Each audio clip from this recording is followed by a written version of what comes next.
وہ لوگ ہمارے ارد گرد ہیں، ہم میں سے ہیں، اور وہ ہم ان کو کہیں آئیڈینٹیفائی نہیں کر سکتے آسانی کے ساتھ. اور وہ ایسا نہیں ہے کہ ان کے کوئی سینگ لگے ہوئے ہیں یا ان کے کوئی خاص نشانی ہے جن کو ہم پکڑ لیں گے اور دبوچ لیں گے.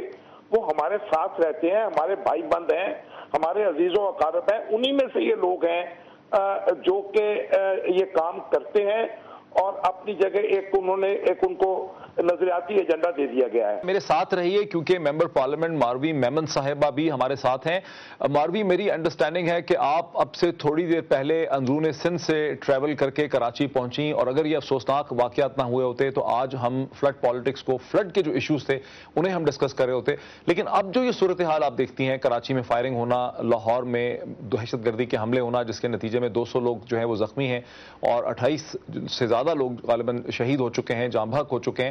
تو اس صورتحال کو آپ کیسے دیکھ رہی ہیں، کیا فیل کر رہی ہیں؟ جی بسم اللہ الرحمن الرحیم. پہلی بات تو میں سندھ سے کراچی نہیں آئی، میں سندھ سے سندھی میں آئی، اور کراچی اور سندھ، کراچی پہلی آپ کی پہلی سٹیٹمنٹ میں کامنٹ کر رہی ہوں. آج کل یہی ایک ایشو بنا ہوا ہے، اور جو بلاکیجز کراچی میں ہو رہے ہیں، جو سندھ کے انٹیریئر سے لوگ اپنے پروونشل کیپٹل میں نہیں آ پا رہے کیونکہ یہاں خوف کی فضا کریٹ کی ہوئی ہے. تو یہ میں صرف ایک کامنٹ کرنا چاہتی ہوں. اب آپ کے ایشو پہ آتے ہیں جو آج اس وقت جو میسو ایشو بنا ہے. میں اس پہ صرف ایک کامنٹ شروع میں کرنا چاہوں گی، وہ یہ کہ اس وقت سچویشن کچھ یوں ہے کہ ہم نے کمپرومائز کیا ہوا ہے with all these terrorist extremist elements، اور ہم صحیح اپنے آپ کو حکومت نے جواب دینا ہوگا کہ انہوں نے کیوں تحفظ دیا ہوا ہے ان ایکسٹریمسٹ ٹیررسٹ ایلیمنٹس کا. میں نے خود وہ، اس کا کیا مطلب ہوا؟ میرا مطلب یہ حکومت نے ہے کیسے تحفظ دیا ہوا ہے؟ بالکل دیا ہوا ہے کیونکہ ان کو پتا ہے کہ وہ کدھر ہیں، کہاں ہیں، اور یہ کوئی چھپی ڈھکی بات تو نہیں ہے نا. ان کو پتا ہے کہ شیعہ کو کون مار رہا ہے، اور شیعہ چاہے وہ کوئٹہ میں ٹارگٹ ہو رہا ہے، یا شیعہ جب وہ کراچی میں ہو رہا ہے، یا شیعہ جب وہ لاہور میں ہو رہا ہے، وہ شیعہ ٹارگٹ ہو رہا ہے. ان کو پتا ہے وہ کون سی ایکسٹریمسٹ آرگنائزیشنز ہیں، ان کے نام ان کو پتا ہے، ان کو پتا ہے. میں نے خود اٹھا کے اسمبلی کے فلور پہ ہزارہ شیعہز کے اوپر جب ان کی ٹارگٹ کے لیے ہوئی تھی، میں نے نیشنل اسمبلی میں NIC کارڈز کے سمیت ان کی پروف دی تھی جو مجھے وہاں سے ملی تھی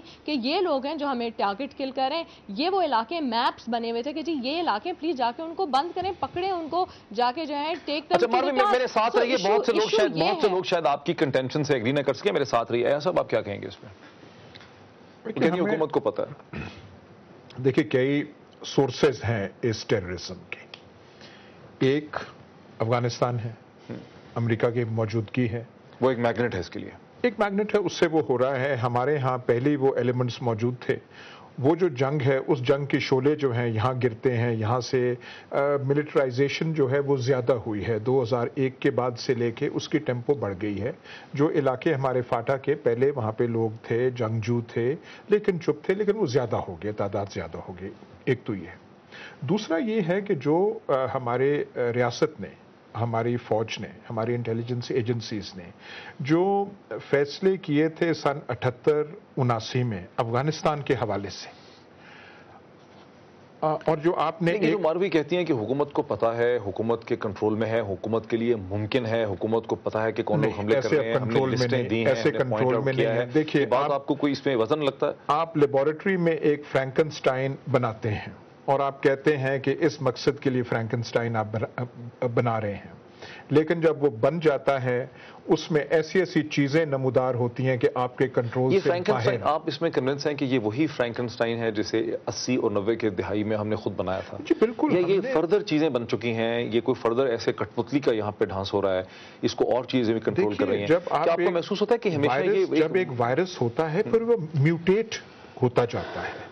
وہاں سے ہماری ریاست نے، ہماری فوج نے کئی فیصلے کیے تھے افغانستان کے حوالے سے. کئی دفعہ ڈسکس کر چکے ہیں صاحب، لیکن مجھے کئی دفعہ ایسا محسوس ہوتا ہے کہ یہ محض کوئی مذہبی مسئلہ نہیں ہے. میں مذہبی نہیں ہوں، مطلب میں بہت سیکولر ہوں پولیٹیکلی، لیکن مجھے محسوس ہوتا ہے کہ یہ مذہبی مسئلہ نہیں ہے. یہ ٹھیک ہے کہ شیعہ سنی کی شکل یہ اختیار کر لیتا ہے، یا اس میں لشکر جنگوی نے اس کی ذمہ داری قبول کر لی. مجھے ایسا لگتا ہے ان کو کوئی کنٹرول کرتا ہے. مجھے ایسا لگتا ہے کہ یہ امپیکٹ پروڈیوس کرنے کے لیے کیا جاتا ہے. دیکھیں نا، بات یہ ہے کہ جو ان کا جو بیسک گراؤز پاکستان، ریاست پاکستان اور فوج کے خلاف کیا ہے کہ وہ امریکہ کا اتحادی کیوں ہے افغانستان کی جنگ کے حوالے سے. جیسے اسپین کی جب افواج آئی تھیں افغانستان میں، انہوں نے اسپین میں ٹرین بامبنگز کی تھی، اسپین نکل گیا، اس کے بعد سے اسپین میں کوئی بامبنگز نہیں ہوئی. لنڈن کی بامبنگز کا بھی شخصانہ جو تھا وہاں سے تھا کہ یہ ممالک وہاں پہ کیوں ملوث ہیں. بیسک وہ ہے. اچھا, افراتفری پھیلانے کا طریقہ کیا ہے, ذریعہ کیا ہے؟ پھر سیکٹیرین وائلنس جو ہے, جیسے آپ نے یہاں دیکھا ہے اور جو شیخ صاحب نے کتنے متعدد حوالے دیے ہیں, وہ پھر ایک اس کا فارم بن جاتا ہے. بیسک کاز سیکٹیرینزم نہیں ہے, بیسک کاز وہ ہے, لیکن سیکٹیرینزم ایک شکل پھر اختیار کرتا ہے. آپ ایگری کریں گے شیخ صاحب کہ سیکٹیرینزم کو یوز کر رہی ہے کوئی فورس, کوئی ہاتھ سیکٹیرینزم کو شیعہ سنی کو استعمال کر رہی ہے؟ انہی محلوں میں رہتے ہیں جہاں 9 محرم کو یا 10 محرم کو سارا محلہ جو ہے وہ اہل تشیع کے ساتھ ہوتا تھا, ان کے سوگ میں, ان کی مجلسوں میں. یہاں سنی لوگ جو ہیں ان کی مجلسوں میں جایا کرتے تھے. بالکل صحیح ہے. یعنی اس ملک میں جتنی شبیلیں اور تعزیے بنتے تھے وہ سنی لوگ بناتے تھے. بالکل صحیح. اہل تشیع اتنی شبیلیں نہیں لگاتے تھے جتنے سنی لوگ لگاتے تھے. اور آج بھی دیکھیں نا, ہماری لوکیشن دیکھیں پنڈی کی, کہ کرنل صاحب کا امام باڑہ ہے, دوسرے حمایت علی شاہ صاحب کا امام باڑے ہیں, شاہ چند چراغ ہے. اس میں سارے لوگ. اصل مسئلہ کیا ہے؟ مسئلہ یہ ہے ہمارے پڑوس میں جب تک امن نہیں ہوگا پاکستان میں امن نہیں ہو سکتا. مجھ سے شیخ صاحب اس سے تو ایگری کرتے ہیں نا آپ کہ یہ مسئلہ شیعہ سنی مسئلہ نہیں ہے, یہ مسئلہ کوئی پیورلی سیکٹیرین مسئلہ بھی نہیں ہے. اس میں کوئی ایسا گائیڈنگ ہینڈ ہے, اس میں کوئی ایسا گائیڈنگ ہینڈ ہے شیخ صاحب, گزارش یہ ہے کوئی ایسا گائیڈنگ ہینڈ ہے. میں ایک وقت یہ لوگ ہمارے کنٹرول میں تھے, ایک وقت 80 کی دہائی میں ان کے پاس نہ وسائل تھے نہ ایکسپیرینس تھا. اب یہ لوگ جو ہیں گروہ در گروہ, یہ ضروری نہیں ہے. دیکھیں کالعدم قرار دینا بھی کام نہیں آیا کیونکہ انڈر گراؤنڈ چلے گئے, یہ اس سے بھی خطرناک ہو گیا. یعنی جب ان کو کالعدم قرار دیا گیا ہے تو جو نچلا رینک ہے وہ بھی کمانڈر بن گیا ہے. سنیں جی ایچ کیو میں کوئی جلوس تو نہیں نکل رہا تھا نا, دیکھیں انہوں نے حملہ تو جی ایچ کیو پہ گھس گئے.